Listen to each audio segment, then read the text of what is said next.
You are lying in total darkness. No walls, no door, no lock between you and whatever is out there. Just open ground, a sky full of stars, and a fire that's been slowly dying for the last hour. You can hear it. Not clearly, just the suggestion of something. A shift in the grass. A sound that stops exactly when you stop breathing. Something in the dark is aware of you. This was every single night for 300,000 years. No shelter with a door you could close, no lights you could switch on, just your group, your fire, and the darkness pressing in from every direction. And inside that darkness, animals that could see you perfectly while you could barely see your own hands. And yet here you are. Every single one of your ancestors survived this. Not one of them was eaten before they had children. Not one of them failed to make it through the night enough times for you to exist. How? They weren't stronger than lions. They weren't faster than leopards. They couldn't see in the dark like hyenas. By every physical measure, the night should have belonged to the predators. But it didn't. And the reason why is far more interesting than you'd expect. First, let's be clear about what ancient humans were actually dealing with, because it's easy to underestimate. Africa, where our species spent most of its early existence, was not a gentle place after sunset. Lions, leopards, spotted hyenas, African wild dogs, and in earlier periods, creatures we don't have names for anymore. Saber-toothed cats, cave hyenas, short-faced bears, predators that make modern lions look manageable. And these animals were built for exactly this, the night. Lions make roughly 75% of their kills after dark. Not because they prefer it aesthetically, because darkness is their weapon. Their eyes gather light in ways ours simply don't. What looks like pure blackness to you is a navigable landscape to them. Leopards are worse. A leopard doesn't just hunt at night, it specializes in silent ambush. It waits. It closes the distance without a sound. And here's what makes the leopard particularly relevant to this story. Archaeologists have found Australopithecus skulls of our early ancestors, with leopard bite marks punched directly through the bone. Clean, precise holes matching leopard canine teeth exactly. We know this because researchers compared those holes to the bite patterns of modern leopards on modern prey.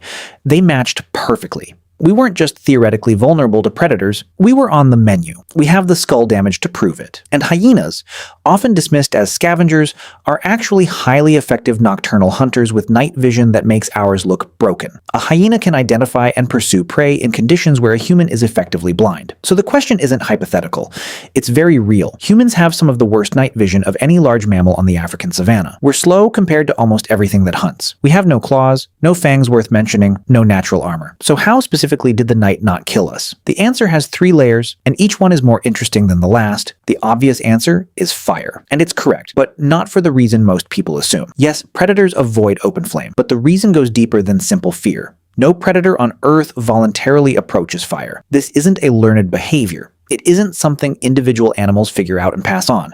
It's hardwired, embedded in the nervous system at a level that doesn't respond to curiosity or hunger. A lion that hasn't eaten in 3 days will not walk through fire to reach prey on the other side. The drive to avoid flame overrides almost everything else. But here's what fire actually did that most people miss entirely.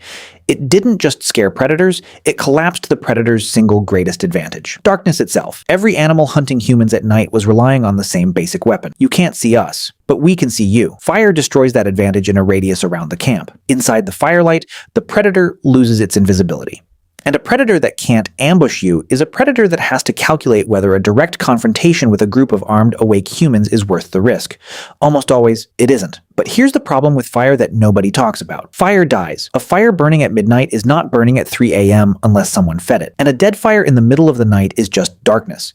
The protection disappears completely. This created something remarkable. The first social obligation in human history. Someone had to stay awake, someone had to watch the fire, feed it, maintain the barrier between the sleeping camp and whatever was circling outside. Not because anyone assigned them the job officially, but because if nobody did it, people died. Anthropologists studying modern hunter-gatherer groups have found that in virtually every group observed, someone is awake or lightly sleeping through most of the night. The group never goes fully unconscious at the same time. There's always someone aware. And this might explain something about your own biology that you've probably experienced and never understood. You wake up in the middle of the night and can't get back to sleep for an hour. You stare at the ceiling. You feel weirdly alert for 2 a.m. You think something is wrong with you. Nothing is wrong with you.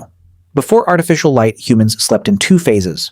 First sleep, about 4 hours. Then a natural waking period of 1 to 2 hours in the middle of the night. Then second sleep for another 4 hours. Historians have found this pattern documented extensively in medieval European records. Researchers confirmed it in sleep studies in the 1990s when participants were removed from artificial light entirely. Within weeks, they spontaneously shifted to two-phase sleep. That middle-of-the-night waking period likely served, among other things, as a natural fire-keeping rotation built into human biology itself. The fire didn't just protect the camp. The need to maintain the fire quietly shaped how humans sleep. And we're still sleeping that way now, 300,000 years later, even though we've forgotten why. Here's something predators understand that humans sometimes forget. Predators are not fearless. They're calculators. A lion doesn't attack because it's brave. It attacks when the math works, when the probability of a successful kill outweighs the probability of getting hurt trying. An injured predator can't hunt. A predator that can't hunt dies slowly, so every decision to attack is a risk assessment. And a group of 8 humans, awake, armed with spears, making noise around a fire. That math doesn't work for the lion. The potential meal doesn't justify the risk of a spear in the side. Researchers studying the Hadza in Tanzania have documented something that sounds almost unbelievable until you think it through. Small groups of Hadza have chased lions away from kills using nothing but their voices and their presence.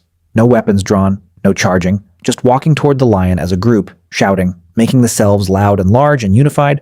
And the lions left. Not because humans are physically intimidating to lions, we're not, but because the lion's nervous system is running the same calculation constantly. And a coordinated group of loud, confident, upright animals with spears registers as a threat not worth testing. This is why ancient humans slept the way they did. Not scattered across the landscape, tightly clustered, adults on the outside, children in the center, the fire at the heart of the group. And here's the part that seems almost too simple until you realize how perfectly it works. The camp was loud, snoring, a child crying, someone coughing, 2 people murmuring, the sounds of a living, breathing, awake enough group of humans. To a predator approaching in the dark, that soundscape communicates one thing. This is not easy prey. These animals are aware. There are many of them. Move on. Silence is what predators listen for. The quiet of something alone, unaware, vulnerable. Ancient human camps were almost never quiet. And the one predator that ignored this calculus most often, the leopard, the ambush specialist, almost exclusively took humans who had made one specific mistake. They had walked away from camp alone. Not because leopards were braver than lions, because a solitary human in the dark is a completely different risk calculation than a group of humans around a fire. One is manageable, the other isn't. The most dangerous thing an ancient human could do at night wasn't fall asleep, it was walk away alone. Now here's the layer most people don't see coming. Approximately 15,000 years ago,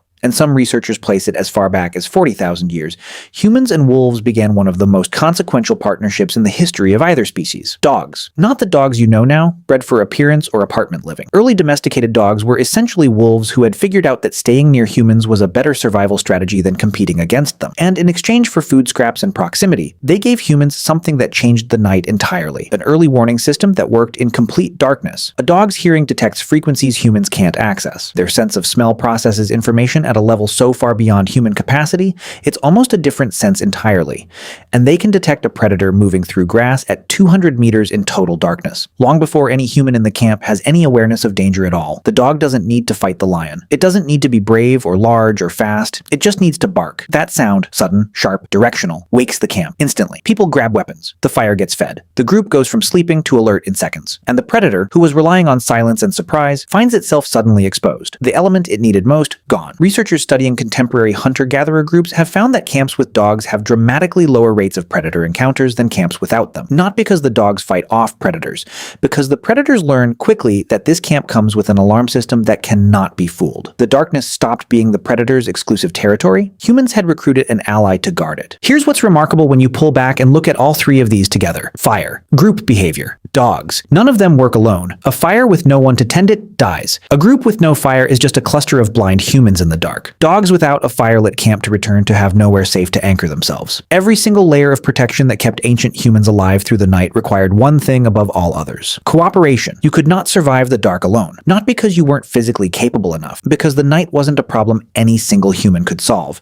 It required people who trusted each other enough to sleep while someone else watched. Who would wake up at 2 a.m. and feed a fire without being asked? Who would sleep close enough to strangers that they could hear each other breathing? And this is where something profound happened. Something we don't talk about enough. The night became the forge of human social bonds. The people who tended the fire together, slept shoulder to shoulder, trusted each other enough to close their eyes while the darkness pressed in from every direction. Those were the people who lived. Distrust wasn't just uncomfortable, it was a death sentence. Community wasn't a preference. It was the only armor that worked. Every instinct you have to move toward people when you feel scared, to want light when you're anxious, to feel safer in a group than alone. That's not weakness. That's not irrationality. That is 300,000 years of your ancestors proving, night after night, that the strategy works. The predators didn't disappear. The humans just became something the predators learned not to touch. Not because we grew claws or fangs or better eyes, but because we did something no other animal on the savannah had figured out. We decided that surviving the night was a group project. We didn't outrun the darkness, we lit it up. We didn't outfight the predators, we outthought them. We didn't survive the night alone, we survived it together. And that pull you feel toward fire, toward people, toward light when the world goes dark, that isn't a modern anxiety. That's the oldest human strategy there is.